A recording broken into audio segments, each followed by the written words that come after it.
Ex-première dame, Simone Yvet, en lice pour le scrutin du 25 octobre, obtient un soutien au sein de l'opposition, celui de l'ancien ministre Charles Blé Goudet, qui en a fait l'annonce ce samedi 4 octobre, au cours d'une convention extraordinaire du COJEP, son parti, dans la capitale, Yamoussoukro. Radié de la liste électorale suite à une condamnation par la justice ivoirienne, Charles Blé Goudet n'avait pas déposé de dossier pour l'élection de cette année. Avec notre correspondante à Abidjan, Bineta Diagne. En Côte d'Ivoire, près de 200 militants réunis en congrès ce samedi 4 octobre à Yamoussoukro, ont majoritairement voté pour que le COJEP soutienne Simone Yvet, l'ex-épouse de Laurent Gbagbo. Car leur leader, Charles Blé Goudet, a été radié de la liste électorale en raison d'une condamnation par la justice ivoirienne. Il est donc hors jeu pour ce scrutin.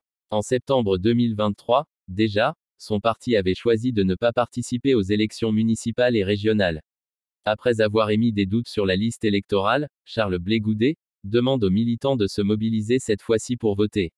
À partir de demain, je rentre en campagne pour Simone Yvet. Il y a eu des élections ici en 2018, au Plateau. Et Jacques, aujourd'hui député maire du Plateau, servait cette liste électorale. C'est vrai qu'elle n'est pas parfaite.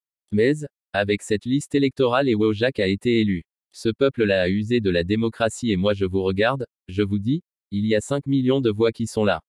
Tout comme Simone Yvet, Charles Blé Goudet a décidé de suspendre sa participation à la coalition pour une alternance pacifique en Côte d'Ivoire.